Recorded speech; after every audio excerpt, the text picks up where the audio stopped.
I really hate when people say, this guy needs no introduction, and then they go on and on and on. Today's guest needs no introduction.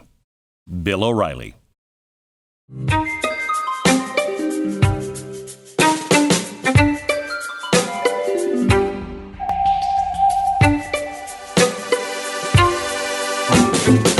Mr. Bill O'Reilly. How are you, sir? Where is he? I want to get that guy. I want to start here. I want to say that shockingly, you have this reputation of being difficult to work with, and I have to tell you, I never saw that. And I mean this sincerely, Bill, you were the nicest guy to me in all of television the entire time. You didn't hide any agenda. You were plain spoken. You listened to me to try to understand what I was trying to accomplish. You gave me great advice along the way, and I really respect you. Really respect you. Well, thank you, Beck. I appreciate that. The reason I have that reputation is a very interesting story. Yeah. And it applies to what we're seeing now in America with the corporate media. I never had any problems with guys like you or my peers or anything like that, because you do what you do. And if I think that you're an honest person, and I do in your case, why would I treat you poorly? I mean, there's no reason. My problem was with people who were corrupting the communications process, the suits who were trying to tell me what to say, who were killing stories that I might have done that were honest for agendas all day long. It's exactly what's happening in America. I mean, you saw what happened to the New York Post breaking the Hunter Biden email story.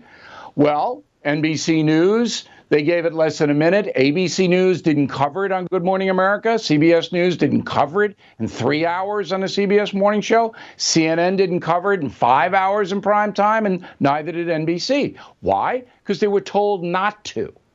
So when somebody would tell me that, I'd say, no, I'm going to do the honest thing, and therefore I was difficult. So how would you treat that story? Because I talked to the editor of the New York Post today on air. They've done their due diligence as much as anyone can. They say that they have their easiest defense is everything that's on there. A lot of it is personal, and it could only have been his. But still, somebody could have done an elaborate ruse. How would you handle this today when you don't know the chain of command on that laptop? Exactly how I did handle it. So I've been reporting on this all day, and I said, here are the holes in the story. Why would any human being bring in a laptop for an upgrade or a repair with a hard drive full of stuff that shows you smoking crack? Right. Who would do that? Yeah, right. Who? Well, right. I mean, Hunter Biden did turn a car in with... Wait. Yeah, okay. Okay. But then you don't pick it up. Right. You leave it there. Right. Okay. Who would do that? That's number one. Now, I don't know the answer. I just think that's kind of strange. The other thing is the guy who got it in Delaware, Mr. Isaac, hung on to this thing for almost a year. And then he says he called the FBI and they didn't do anything. They came and looked at it. He looked at it. He copied the hard drive, which he shouldn't have done. And then he gave it to Rudy Giuliani's lawyer. All of that could have happened. Maybe it did. But I think you got to be a little skeptical about how the material did get to the Trump campaign. Now, the material itself, I think, is legitimate, but some of the wording in the emails a little contrived. So I say, if I were the editor of the Post, I definitely would have reported the story. No, and I would have said, here's how we got it, and this is what it says. Which they did. I definitely would have done. I wouldn't have put the pictures of the crack stuff in there. I wouldn't have done that, all right? But I would have put the other stuff in. And then I would have asked the Biden campaign, hey, did you ever meet with the guy? Or is this a fabricated story? Give them a chance. Mm-hmm. So that's how you cover it.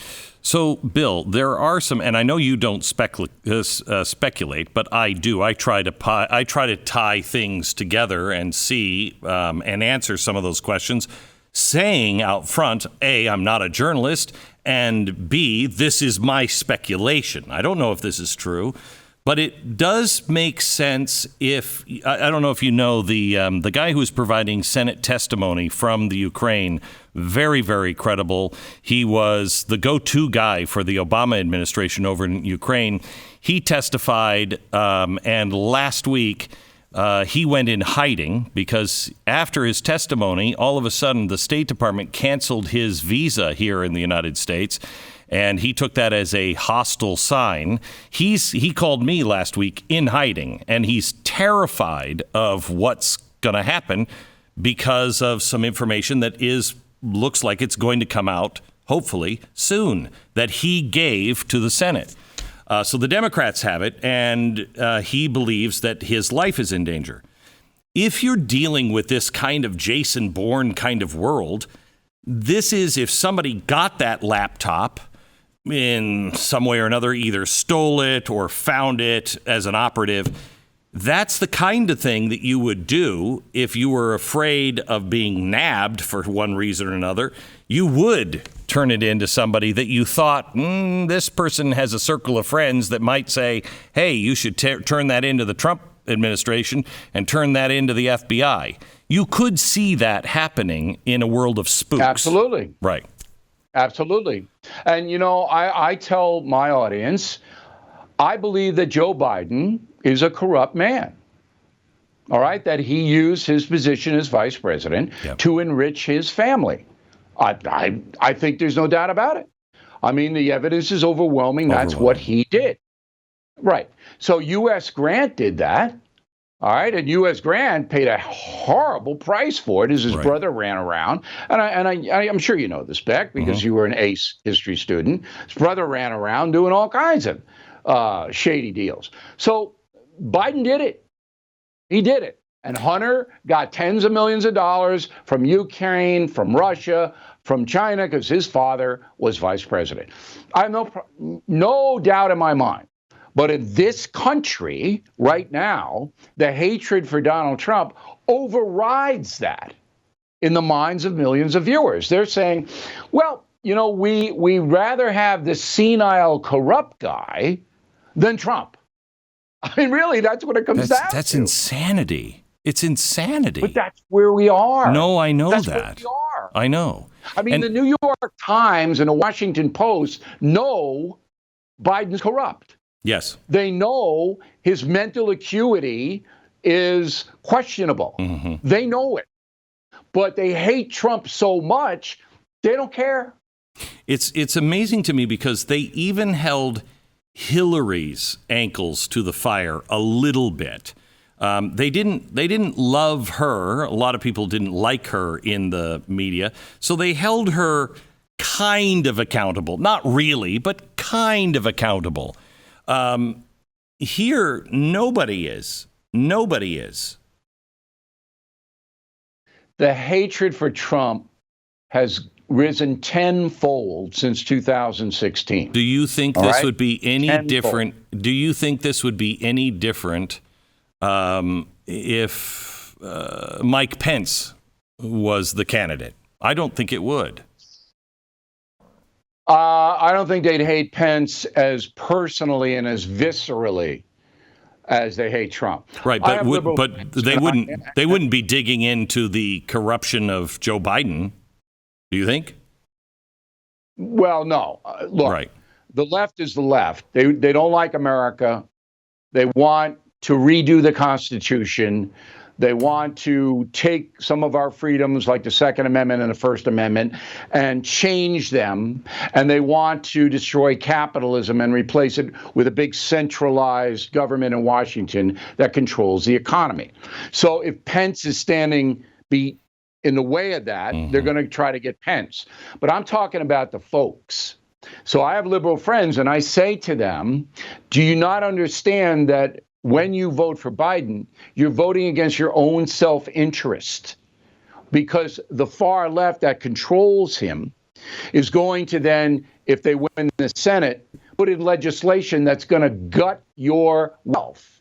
They're going to come in and they're going to try to take as much as humanly possible from you and your family. Do you not understand that? And what I get is nothing. They don't reply to that because it's true, but they hate Trump so much, I guess they're willing to give up their couch. Hi, I'm Glenn Beck. You may not recognize me if it wasn't for this luxurious hair. My dad is bald, and I freaked out starting at about 6. This is a true story. I was an absolute towhead, and my dad used to cut my hair with the buzz. And so I had very, very short hair. And my mother used to always tell this story that we were walking in the zoo. I can't remember the name of the zoo in Seattle.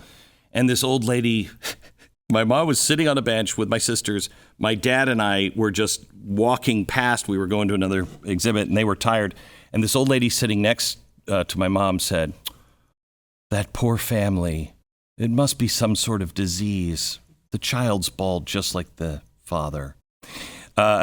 And ever since then, I worried about losing my hair. If you have ever worried about losing your hair, I get it. Here's what you need to do. Go to keeps.com/save. You're going to get 50% off your first order of Keeps hair loss treatment. It's the same stuff that you're going to get anywhere else. It is generic, so you're going to save a lot of money there. Plus, you don't have to go to the doctor. You just take a couple of pictures of your hair. They, diagnose over online, and then they write a prescription. You don't even have to go to the pharmacy to pick it up. They send it to you. You'll save 50% off your first order of Keeps hair loss treatments. Keeps, KEEPS.com/save. Bill, let me say this, because I think there is a difference between the regular Democrat, and maybe there isn't anymore, the voter Democrat, the person who's voted Democrat their whole life. And they just don't believe in any of the BLM, the real BLM stuff. But they might have even thought about going to march with Black Lives Matter because, they've always been there. They believe in Martin Luther King, etc. All the things that the Democratic Party can no longer tolerate, that voter still exists. A, is that correct, or do you think that voter no longer exists? I think the voter exists to a much lesser extent than it did 25 years ago. And here's the reason. This. Okay, so what you have now, and on both sides, not just Democrat, liberal, but conservative, Republican, you have a life that's being lived on this. All right, that's why Facebook and Twitter and all of these things become so important, because the information flow into the voter is not unimpeded. This is the way the totalitarian regimes are formed. Mm-hmm. They're only getting selected information. All right. So the left-wing Democrat doesn't know about the wealth tax, doesn't know about the cancel culture that could be institutionalized. That means that if you say something that is offensive to your boss or coworkers, you can get fired immediately on the spot. Wait, you don't think that they know about the cancel culture? They know about the cancel culture in a social sense, but not in a workplace sense. All right. They still think they have freedom of speech and say, I don't like Black Lives Matter. I don't think that a Marxist organization should be supported by most Americans. You're fired. What? You can't do that. I have a right to my opinion. That is soon going to disappear by legislation. Right. It's going to say something to the effect that if you are deemed a threat in the workplace, you can be dismissed on the spot with no compensation. What's a threat? Well, that's defined by the workplace. You're hearing it, you see it in colleges. I don't feel safe. I don't feel safe to have Glenn Beck come and give a speech. I don't feel safe if Bill O'Reilly drives his car through the campus. I'm not safe. They're going to institutionalize this stuff, all right, and make it laws about this stuff. That's what they want to do. So that, if you object to gay marriage, no way. You're a human rights violator. So all the Catholics in the Catholic Church and the clergy that says marriage between a man and a woman, they can be criminals if you carry this the way as far as they want to carry it. So, Bill, when you're looking at what's happening, with Twitter this week and Facebook shutting down the oldest continuous running newspaper in the United States of America. The Post was started by Alexander Hamilton. It's not like a fly-by-night website. This is the New York Post.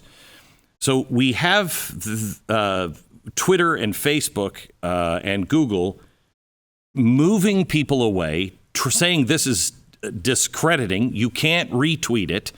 You can't go to the website from the tweet or the Facebook post. When you have that, the same week that Merriam-Webster's dictionary changed the meaning of not consensual relationship, but preference. That your sexual preference is now a negative because of Amy Coney Barrett saying, I'm not against people's sexual preference. The Democrats start dogpiling. Within the same day, the dictionary is changed. On the internet. Yeah. No, Merriam-Webster's dictionary. On the internet, because they couldn't do it fast enough in print. Correct. So you just made my point for me. So that the far left wants to outlaw speech they don't like. That's what it comes down to. All right. They want to take your private property under the guise of taxation. That's the wealth tax. They want to outlaw free speech under the guise of you're threatening. What you're saying is threatening. All right. They want to take the Second Amendment and say you don't have a right to have any firearm to protect yourself on any circumstance, because if you look at the Constitution, it says only the militia can have them. That's the argument they're going to try to make. So if Biden and Harris take over and the Senate goes to the Democrats, they'll immediately put 5 or 6 new liberal justices on the court, the stacking the court thing, okay? And those judges will do exactly what we're talking about. And that's exactly what they'll do. They'll also add new states, which will ensure that no Republican is ever elected. Like again. in California. Yeah. Like in California. So California's one-party state. There you go. So I have heard people say,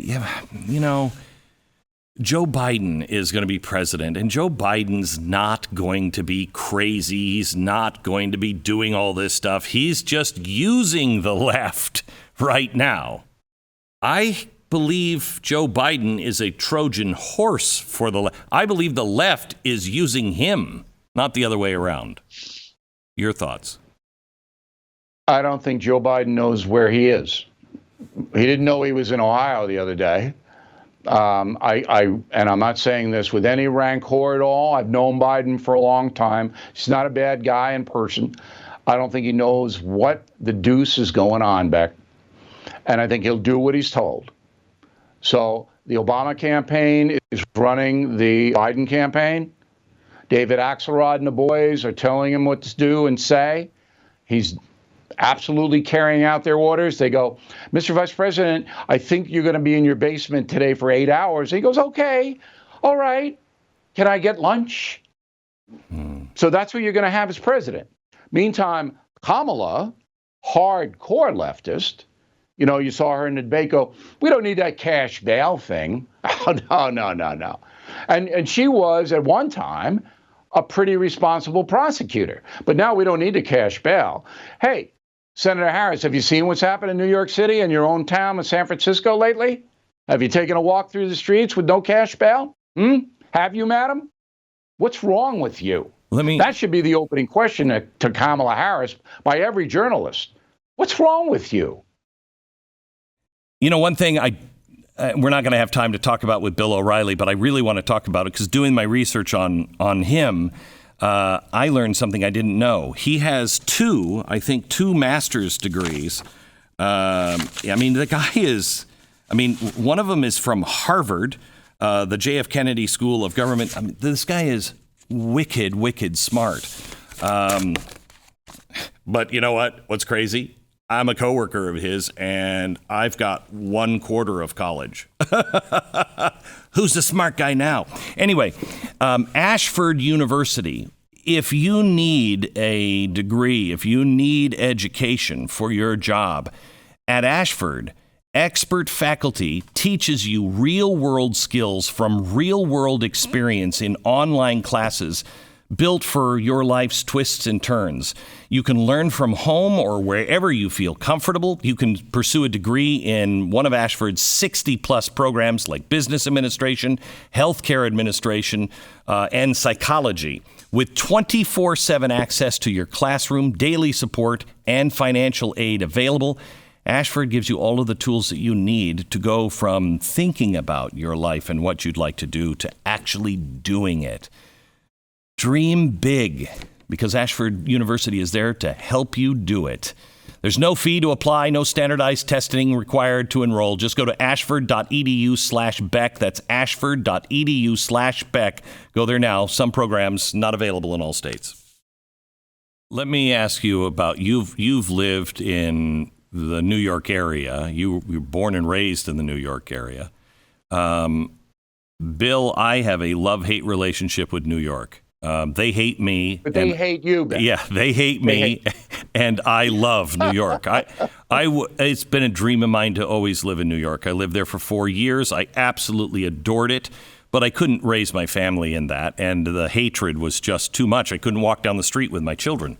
But now things have dramatically changed. I just saw a video of somebody driving down from St. Patrick's down to the library on Fifth Avenue, and every single store was boarded up. What is the future of New York City?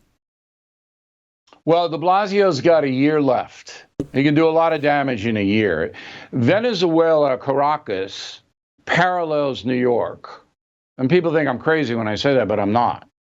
The social disorder that you see in Venezuela is now in New York. Same social disorder. Because the communist de Blasio, and he is a communist, he's not going to deny that, coupled with the far left pipe dreams of Andrew Cuomo, the governor, have basically made the city unlivable.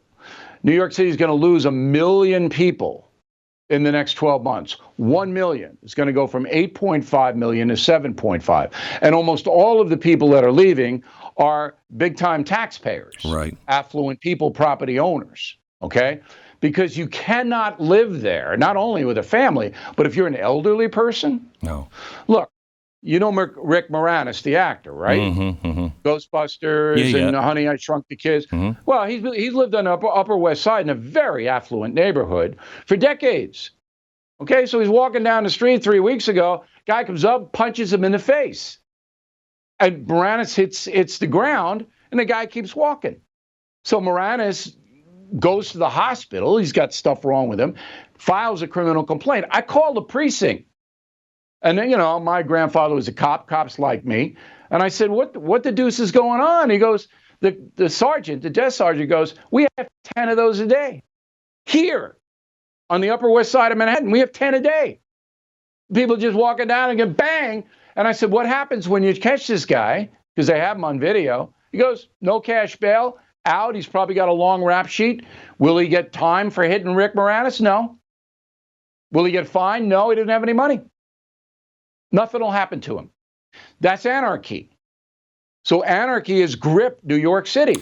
So that's and with Biden and Harris basically wanting to defund the police all over the country, what do you think is going to happen in your town? Well, let me ask you this, Bill. So this is the other thing that I keep thinking, that there will be Democrats that are decent Democrats that are paying attention and going, wait a minute. They're not condemning this kind of stuff. They're releasing people from prison. They are saying no cash bail. And the people who just told us that only the police should have guns in our schools now say the police, we can't trust the police. And you can't have a gun either to protect yourself. At some point, doesn't the light go on to most Americans going, wait, there is no way for me to be safe. There's no way for my family to be safe. And there's no way to do business in a place like New York that is escape from New York. Yeah, it's like the Snake Plissken movie. But your answer is no, because people live here. They don't live in America anymore. They live here. So if you were to go out today and say, hey, what do you think about Moranis getting punched out? They're going to go, ooh, what? Most people don't know. And they don't personalize things, and they're not thinking about what will happen. Okay, Biden-Harris is elected. All right, that team comes in. What will happen? They don't think about that. What they're thinking about is, do I love Trump or do I hate Trump? All about Trump. And at this point, more people hate Trump than love Trump. I think it's close. So he didn't but do. That's what it's about. He didn't do himself any favors in the last debate, and I think it's just because he got mad. Nobody was holding these people accountable, and he just. And I would too, honestly. I mean, I would hope I wouldn't do it, but you reach the end of your rope at some point and go, is anyone going to talk about the truth? I spoke with the president about 5 days before the debate. He called me up. And when a president calls me, I take the call. Yeah, right. Yeah. Barack Obama called me. Mm-hmm. Bush the Younger called me, mm-hmm. And then I answer the questions. Mm-hmm. I'm not going to tell you what the conversation was because it was an off-the-record conversation. But I will tell you that I said, look, you got a big chance here. On the first debate, because Joe Biden is befuddled. Word of the day, befuddled. Mm-hmm. Right? Mm-hmm. They're going to rehearse him, but you yourself have to ask him questions that he's not prepared for. If you do that, he'll melt. Okay. Trump didn't do that. I know. I don't know why. Yes, you're right. The Chris Wallace's questions, which ran 5 to 6 minutes each, after Wallace was finished the question, I went, what was the question again? I know. It was so, yeah, no, he's worse. He has longer questions than I do.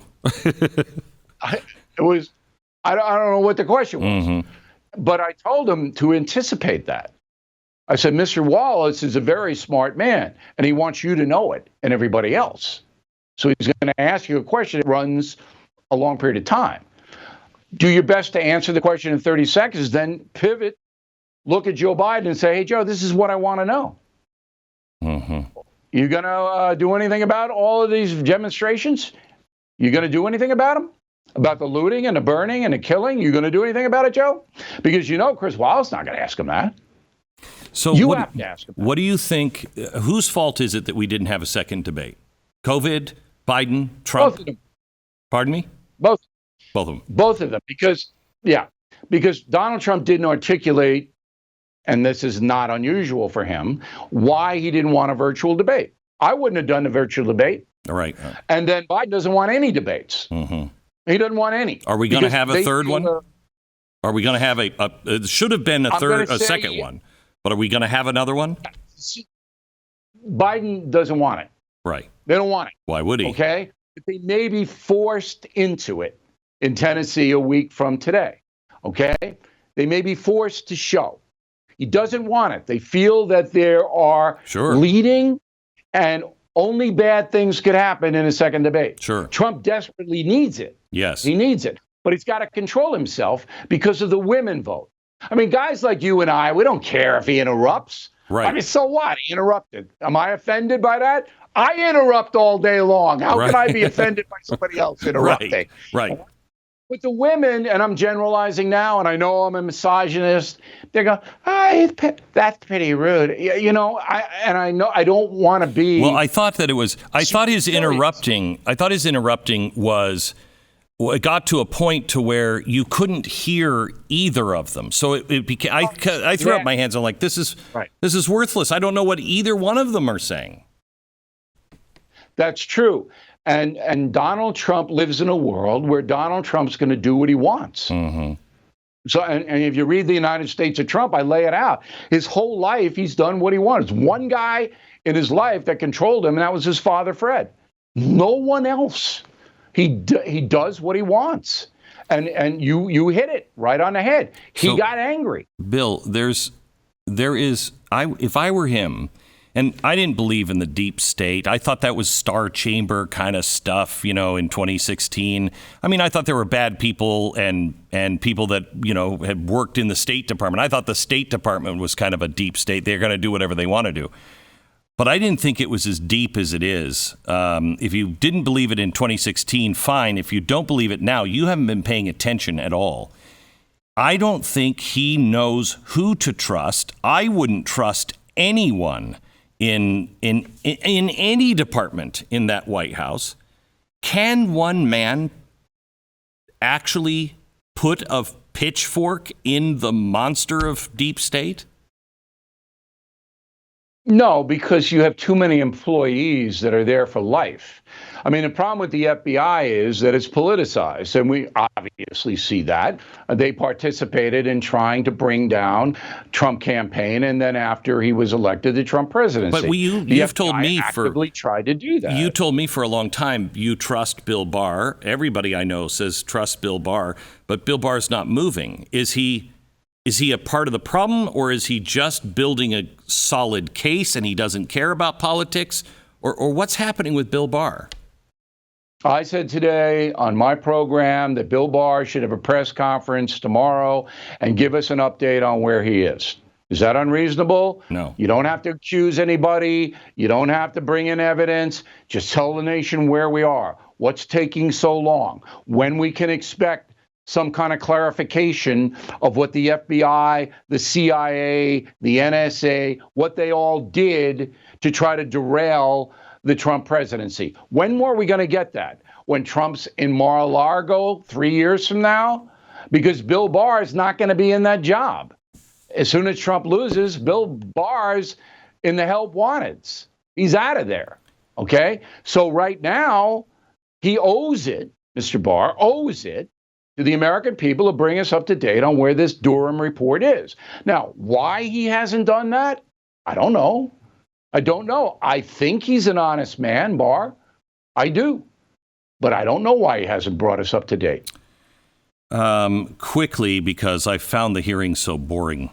Any thoughts on Amy Coney Barrett? I couldn't even use a soundbite in 3 days. Right.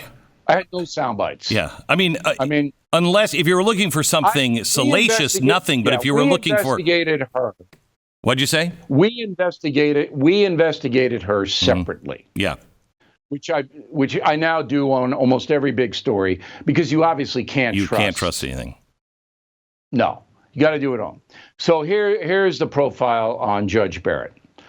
Honest woman, across the board. All right. Never been a time where she has been accused of even any kind of dishonesty. Mm-hmm. Intelligent woman, no doubt. All right. You read the things that she's filed in her adulthood. Brilliant. Some of them are brilliant. Okay. Responsible woman. Asked Notre Dame. Law professor, upheld all her duties. Compassionate woman. Yeah. Look at her children. Adopts 2 children from Haiti. Yeah. Right. Got 7 kids, and she's a law professor. I'd say that's compassionate. So we got honest. We got brilliant. We've got compassionate. So what else do you want? I mean, what else? So why is Amy Klobuchar trying to make her look like somebody who is deficient? Why? Because Amy Klobuchar worships at the altar of reproductive rights. That's her whole world. But there's no way they're going to overturn Roe versus Wade. It's just not going to happen. No, but they want to punish her. Amy Klobuchar wants to punish Judge Barrett because Judge Barrett respects life. And Amy Klobuchar doesn't. So Amy Klobuchar has to diminish Judge Barrett in her own mind to justify her position. I'm not a psychiatrist, but it's Right. pretty obvious. So, do you believe that this election has a good chance of being decided in the courts? Because of all of the mail-in voting and everything else? I know. There's going to be problems, but I think that there's so much emotion that one man or the other is going to emerge with a plurality. But I don't know which one it's going to be. And do you believe there's anything to the idea that Donald Trump would say, damn you all to hell, I'm not leaving? So when the Marines come in Right. and carry him out. Yeah, I mean, that's.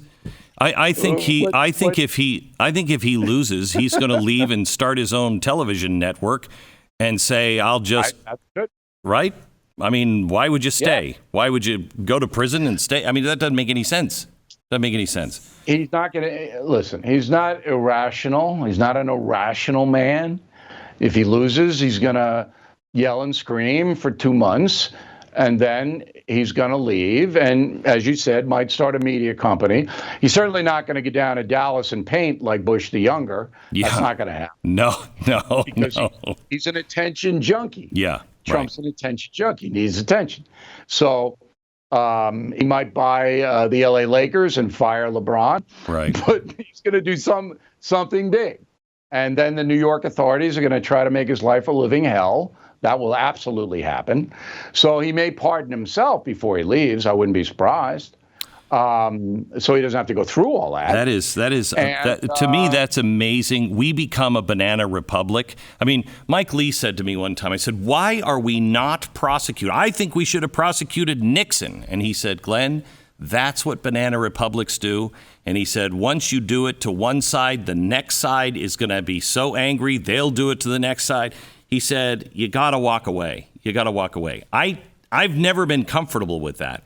But I think he is right about a banana republic. You do that to Trump, well, you're never going to get power again as a conservative. But if you ever did get power again, you'd go right after Hillary. That's why Trump didn't put Hillary in jail. Part of it, there is no appetite for the power brokers to humiliate people who run for office. Right. There isn't, because they all say that could happen to me. Nobody's perfect. But the state of New York is so out of control, they'll go after Trump. Is there a chance that Cuomo would take the attorney general spot? Maybe. Cuomo loves power. If he's attorney general, he could do a lot of damage. He could get a lot of people if he's attorney general. If you take just the deaths from New York State alone out of the mix, your number of 200,000 goes bare minimum to 170, could go as low as 130. How did he have the reputation that he, and the documents to prove what he did to the nursing home, and all those people die and nobody seems to care? Is it the phone again? You going to hold up the phone again? No, it's a whole different thing. So I do a show on WABC radio. Yeah. And I address this very issue tonight. I'm on at 10 o'clock at night, and I've taped it. So Andrew Cuomo knows he can say whatever he wants to say, because there's nobody in the New York press that's going to make him look bad. Now, the New York Post doesn't like him, all right? But the New York Times, all the network local newscasts, they're never going up against him, ever, in a million years. So you say what he wants. It's like Biden. Biden in the debate goes, all of the accusations against my son Hunter have been discredited. No, they haven't. What? Yeah. Right. Everybody's going, no, that's right. Now, right then and there, Chris Wallace just said, time out. We're going to take a little pause, and I'm going to ask the president, the vice president, that's not true. How can you say that? But that never happens. That never happens. Why doesn't it? I would do it. Yeah. But I'd never get in a position of moderating a debate. Ever. Even when I was at Fox News, they wouldn't let me moderate a debate. They laughed. When I said, look, let me moderate the debate, we'll get something out of it. Everybody was ho, ho, ho, ho, ho. It was, So that's just the way it is. That's the system. Bill, let me ask you this, because I remember, let me ask you two things. I remember the first words you ever said to me. Do you recall? Sure you don't. I didn't even know who you were, Beck. So that's not. It took me a year you to liar. figure out who you were. You said to me, I was at your teeny little desk. It looks so big on TV, but it's a teeny little desk. You are how 6'5"? Yeah. Right. We had never met before, and I was leaning in on the desk, and you came in and you said, Beck. And then you sat down and you didn't say anything. You don't like to talk to people before you go on the air. And I was leaning in and you just said to me, you're in my shot. And I was like, oh, dear God, I pissed him off before we even get on the air. And right before we went on the air, I grabbed your hands. I don't know if you remember this, but they said 5, 4. And I reached over and grabbed your hands and I said, please don't kill me. I remember that. Yeah. But your giant head was blocking the shot. So that what we did, we'd see this back of his head, and I had to get you moved out of there. Yeah. But the other thing I wanted to share is I was on your show, and you and I have always had a great back and forth where we can just blast each other, and we know the other one doesn't mean anything about it except for fun. But you said to me, I was on your show, and it was like my 19th bestseller, and you said, Beck, you're writing all these books. And I said, Bill, you want something that lasts and a nice source of income, you should write books. And you were teasing me on it. Now you have 17 million books in print. You have your latest book, which is Killing Crazy Horse, which is Crazy Horse is one of my favorite people in American history. You haven't sent me the book because you make me pay for them. But tell me about Killing Crazy Horse. We sent you 3 copies, Beck. 3. Did you really? 2 signed, and you can put them on eBay. Yeah, your producers are stealing them. Oh, my gosh, they are, because I never got a copy of it. Come on. All right. You got to read Killing Crazy Horse. I love It Crazy sold Horse. 300,000 copies in the first 4 weeks. It's a very, and when you read it, I want to come back and talk to you because it's a fair book. I wanted to be fair. Well, I like Crazy Horse.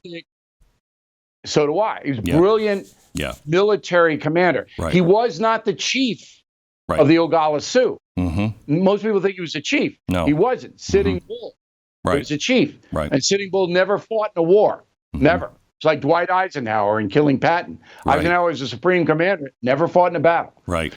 So Crazy Horse was basically a guy who was a military genius, and the U.S. Army couldn't defeat him.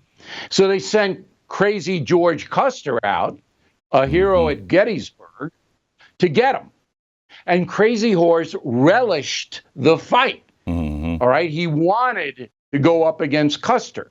Now, the reason that Crazy Horse was fighting in the first place is because U.S. Grant went back on the treaty. Yeah. Originally, the Sioux were given the Black Hills in South Dakota. But as soon as gold was discovered in an exposition that Custer was involved in, U.S. government said, well, I don't think we like that treaty. Right. And the Sioux said, wait a minute. Right. So, but Crazy Horse was so successful, and we chronicle his military successes in the book. Did you start with his childhood? Because I'm fascinated by his childhood.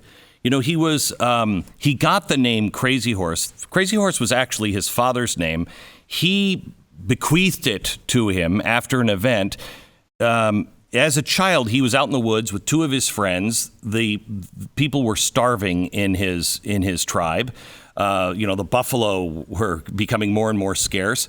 They captured a deer, and they had it by the neck on a rope, and they tied it to a tree as they sat down and ate some food, and they were going to bring the deer back. But the deer was fighting so hard, and it bothered him so much that he got up without his friends knowing it, and he cut the deer loose.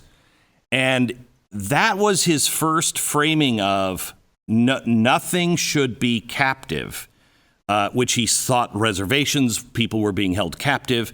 And the other part is, when they did go on a big hunt for buffalo, his father got one. And Crazy Horse ran home, and he told everyone eats tonight. My dad got a buffalo. And when he did that, he made everybody basically a promise that his father honored his father and mother, and their buffalo was gone in one night. That's the night he said, you have a very important responsibility. You care about people. You feed people. You want people to be free. Gave him the name Crazy Horse. And the idea that this little spiritual kid that was so kind turns into one of the greatest warriors is fascinating to me. Because if you're on Custer's side, you think he's bloodthirsty, and he's not. Well, we didn't get into that micro analysis of Crazy Horse because we had to concentrate on the war. Sure. But we do give some bio about him and how he worked his way up to the Minister of War of the Agala Sioux. But here's something interesting. We didn't research Crazy Horse from the white man's point of view. Yes. Because number one, there were no white men left after Custer's last stand. We researched it from the oral history of the Sioux. Excellent. So all the stories about Crazy Horse were passed down by mouth until maybe 30 years later, when they incorporated more into society and began to write down. Some Native Americans began to write down their history. How accurate the entire battle. How accurate do you think that was? You're not going to get a more vivid depiction. No, I know that. But like the Torah, people memorize the words, and so the oral history is very accurate. How accurate do you think this was for them? There were guys, that's all they did. There were guys, that's all they did. All right. Okay. All they did was pass down the oral history. The history. Okay. Right. That's it. Okay. All right. Good. So you got to assume that they were pretty good. Yeah. That's all they did. Sure. And anyway, we put you on that battlefield, the South Montana Bighorn battlefield, and you're standing there next to Custer. From the Indian point of view, I don't think that's ever been done. Okay. So it's harrowing, but here's the kicker on it. Crazy Horse ordered his warriors not to touch Custer's body because he respected Custer as the leader and a brave man. So every other body was defiled because that's what the Native Americans did. All right, and not just the white men, but anyone they fought long before white men came. There were Indian scouts. Right. Yeah, there were Indian scouts working for Custer. Right. Okay. And there were two journalists. Now, I was hoping they were New York Times journalists, but they weren't. They were Dakota journalists. That's a joke. No malice. Bill O'Reilly, he just hates people. If you read Killing Crazy Horse, you get a totally different view of the Native American side. And that's the beauty of these books. That's why they've sold more than 17 million copies. Yeah. I will tell you, Bill, that I love your books because you're a great storyteller and you've got good research behind it. Your partner, what's his name? The research Martin guy? Dugard. Yeah. He's really buttoned up. And if we don't start telling our history accurately and telling it in not a utopian sort of way that, the white man was always good, we lose everything. So I appreciate what you're doing. Can you just tell me the end? Because Crazy Horse went unarmed to go visit. It wasn't Sitting Bull, was it? One of the other chiefs. Sitting Bull. Yeah, Sitting Bull left for Canada. Okay. And Crazy Horse still wanted to fight it out. Sitting Bull knew they weren't going to beat the U.S. Army. There were too many of them. And the railroad was then established. They get cannon in there fast. So Sitting Bull said, I'm taking the women and children. I'm going north into Canada where it's safe. Crazy Horse stayed to fight it out. But then they ran out of food and ammo, and Crazy Horse gave up. and he walked into the white man fort and somehow got killed. And wasn't he shot in the back? Wasn't he shot in the back on his way in or out of a jail? And you know why all that happened? Because it was fake news back then, Beck. And the news organizations, the newspapers, demonized the Native Americans to the extent that if you killed them, you were justified, even if they weren't doing anything, even if they were babies and women. If you killed a Native American, that was okay. That's what the big East Coast newspapers were doing. Right. There was a little faction in New England that objected, but the fake news, never giving the Native American side, led to an enormous amount of violence against Indians. Yeah. Bill, always great to talk to you. Thank you so much for your friendship, and thank you so much for standing true when so many people are afraid to actually speak the truth. Thank you for doing it. I appreciate you having me on, Beck. We'll talk again soon, I hope. You bet.